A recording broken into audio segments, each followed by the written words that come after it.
ರಾಜ್ಯಾದ್ಯಂತ ಮಳೆ ಪ್ರಮಾಣ ಹೆಚ್ಚಳ ಆಗ್ತಾ ಇರೋದ್ರಿಂದ ಜಲಾಶಯಗಳಲ್ಲೂ ಕೂಡ ನೀರಿನ ಒಳಹರಿವು ಹೆಚ್ಚಳ ಆಗ್ತಾ ಇದೆ. ಆದರೆ ತುಂಗಭದ್ರಾ ಜಲಾಶಯದ ಕತೆ ಮಾತ್ರ ಬೇರೆ ಇದೆ. ರಾಜ್ಯ ಸೇರಿದಂತೆ 3 ರಾಜ್ಯಗಳಿಗೆ ಜೀವನಾಡಿಯಾಗಿರುವಂತಹ ಈ ಜಲಾಶಯದಲ್ಲಿ ಮಾತ್ರ ನೀರಿನ ಪ್ರಮಾಣ ಏರಿಕೆ ಆಗ್ತಾ ಇಲ್ಲ, ಅತ್ಯಂತ ಕಡಿಮೆ ಇದೆ. ಬದಲಾಗಿ ಯಾಕೆ ಹೀಗೆ ಅಂತ ಡೀಟೇಲ್ಸ್ ನೋಡೋಣ ಬನ್ನಿ. ತುಂಗಭದ್ರಾ ಜಲಾಶಯ ಖಾಲಿ 3 ರಾಜ್ಯಗಳ ಜೀವನಾಡಿಯಲ್ಲಿ ನೀರಿಲ್ಲ. ಎಲ್ಲಿ ನೋಡಿದ್ರೂ ಕೂಡ ಕಾಣ್ತಾ ಇರುವ ಭೂಮಿ, ಅಲ್ಲಲ್ಲಿ ಕೆಲವೆಡೆ ನೀರು ಕಂಡರೂ ಕೂಡ ಬಹುತೇಕವಾಗಿ ಒಣಭೂಮಿ ಕಾಣ್ತಿದೆ. ಇದನ್ನು ನೋಡಿದರೆ ಯಾವುದೋ ಕೆರೆ ಇರಬಹುದು ಅಂತ ನಿಮಗೆಲ್ಲ ಅನ್ನಿಸಬಹುದು. ಆದರೆ ಇದು ಕೆರೆಯಲ್ಲ, ಬದಲಾಗಿ 3 ರಾಜ್ಯಗಳ ಅನೇಕ ಜಿಲ್ಲೆಯ ಜನರಿಗೆ ಕುಡಿಯುವ ನೀರು ಮತ್ತು ಕೃಷಿಗೆ ಆಧಾರವಾಗಿರುವ ತುಂಗಭದ್ರಾ ಜಲಾಶಯದ ಸದ್ಯದ ಸ್ಥಿತಿ. ಕೊಪ್ಪಳ ತಾಲೂಕಿನ ಮುನಿರಾಬಾದ್ ಬಳಿ ತುಂಗಭದ್ರಾ ನದಿಗೆ ಅಡ್ಡಲಾಗಿ ತುಂಗಭದ್ರಾ ಜಲಾಶಯವನ್ನು ನಿರ್ಮಾಣ ಮಾಡಲಾಗಿದೆ. ಈ ಜಲಾಶಯದ ನೀರಿನ ಮೇಲೆಯೇ ಕರ್ನಾಟಕ, ತೆಲಂಗಾಣ, ಆಂಧ್ರ ಪ್ರದೇಶ ರಾಜ್ಯಗಳ ಹಕ್ಕಿದೆ.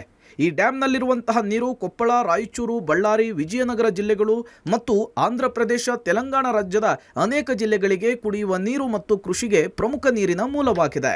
3 ರಾಜ್ಯಗಳಿಗೆ 4 ಜಿಲ್ಲೆಗಳಿಗೆ ತುಂಗಭದ್ರಾ ಜಲಾಶಯ ಜೀವನಾಡಿಯಾಗಿದೆ. ಆದರೆ ಇವತ್ತಿನ ಪರಿಸ್ಥಿತಿ ನೋಡಿದರೆ ತುಂಗಭದ್ರಾ ಡ್ಯಾಮ್ ಸಂಪೂರ್ಣವಾಗಿ ಖಾಲಿಯಾಗಿದೆ. ದೃಶ್ಯದಲ್ಲಿ ತೋರಿಸ್ತಾ ಇದ್ದೀವಿ. ಕೊಪ್ಪಳ ಜಿಲ್ಲೆಯ ಮುನಿರಾಬಾದ್ ಬಳಿ ಇರುವಂಥ ತುಂಗಭದ್ರಾ ಜಲಾಶಯ ಕಾಣುವ ದೃಶ್ಯದಲ್ಲಿ ನೋಡ್ತಾ ಇದ್ದೀವಿ. ಸಂಪೂರ್ಣವಾಗಿ ಬತ್ತಿ ಬರಡಾಗಿದೆ. ದೃಶ್ಯದಲ್ಲಿ ನೋಡ್ತಾ ಇದ್ದೀವಿ. ಹನಿ ನೀರು ಸಹ ಇಲ್ಲರಂಗ ಪರಿಸ್ಥಿತಿ ಇವತ್ತು ಒಣ ಪ್ರದೇಶವಾಗಿ ಮಾರ್ಪಟ್ಟಿದೆ.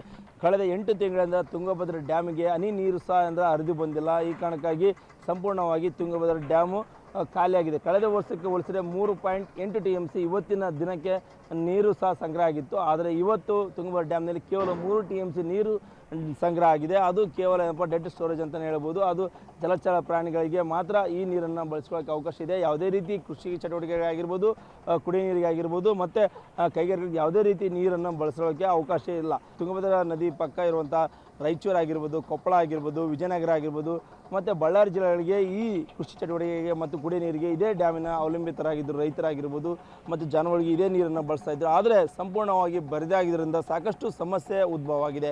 ಹೀಗೆ ಕಳೆದ 1 ವಾರಗಳಿಂದ ಮಲೆನಾಡಿನ ಭಾಗದಲ್ಲಿ ಆಗಿರ್ಬೋದು ಮತ್ತು ಕೊಪ್ಪಳ ಜಿಲ್ಲೆಯಲ್ಲಿ ಮತ್ತು ರಾಜ್ಯದ ನಾನಾ ಭಾಗದಲ್ಲಿ ಮಳೆ ಬರ್ತಾ ಇದೆ. ಆದರೆ ತುಂಗಭದ್ರಾ ನದಿಗೆ ಹನಿ ನೀರು ಸಹ ನೀರು ಹರಿದು ಬರ್ತಾ ಇಲ್ಲ. ಇದರಿಂದಾಗಿ ಸಾಕಷ್ಟು ಸಮಸ್ಯೆ ಉದ್ಭವವಾಗಿದೆ. ಆದರೆ 105.79 TMC ನೀರು ಸಾಮರ್ಥ್ಯದ ಈ ಡ್ಯಾಂನಲ್ಲಿ ಸದ್ಯ ಇರುವಂತಹ ನೀರಿನ ಪ್ರಮಾಣ ಕೇವಲ 3.40 TMC ಮಾತ್ರ.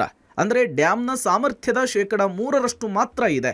ಇನ್ನು ಡ್ಯಾಂನಲ್ಲಿರುವಂತಹ ನೀರನ್ನು ಈಗಾಗಲೇ ಕೃಷಿ ಸೇರಿದಂತೆ ಕುಡಿಯುವ ನೀರಿಗೆ ಬಿಟ್ಟಿದ್ರಿಂದ ಸದ್ಯ ಡ್ಯಾಂನಲ್ಲಿ ಕೇವಲ 3.40 TMC ನೀರಿದೆ. ಅದರಲ್ಲಿ ಡೆಡ್ ಸ್ಟೋರೇಜ್ ಇರೋದು 2 TMC ನೀರು. ಬಳಕೆಗೆ ಬರೋದು ಕೇವಲ 1.40 TMC ನೀರು ಮಾತ್ರವಾಗಿದೆ. ಈ ಸರಿ ಫಸ್ಟ್ ಬೆಳೆಗೆ ಅಷ್ಟೇ ನೀರಾಯಿತು ನವಂಬರ್ಗೆ. ಅದಾದಮೇಲೆ ಒಂದು 3.5 TMC ನೀರು ಉಳ್ಕೊಂಡಿತ್ತು.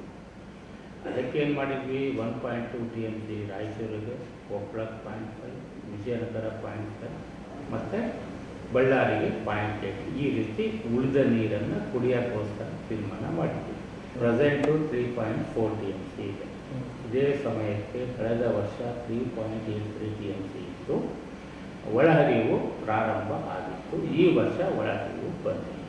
ತುಂಗಭದ್ರಾ ಜಲಾನಯನ ಪ್ರದೇಶದಲ್ಲಿ ಇನ್ನೂ ಕೂಡ ಉತ್ತಮ ಮಳೆಯಾಗದೇ ಇರೋದ್ರಿಂದ ಡ್ಯಾಂಗೆ ಈ ತಿಂಗಳ ಅಂತ್ಯದವರೆಗೂ ಕೂಡ ನೀರು ಬರೋದು ಅನುಮಾನವಾಗಿದೆ. ಡ್ಯಾಂಗೆ ನೀರು ಹರಿದು ಬರದೇ ಇದ್ರೆ ಮುಂದಿನ ದಿನದಲ್ಲಿ ಕುಡಿಯುವ ನೀರಿಗೆ ಸಾಕಷ್ಟು ಸಮಸ್ಯೆಯಾಗುವ ಆತಂಕ ಈ ಭಾಗದ ಜನರನ್ನ ಕಾಡ್ತಾ ಇದೆ. ಮುಕ್ಕಣ್ಣ ಕತ್ತಿ, ಪಬ್ಲಿಕ್ ಟಿವಿ, ಕೊಪ್ಪಳ.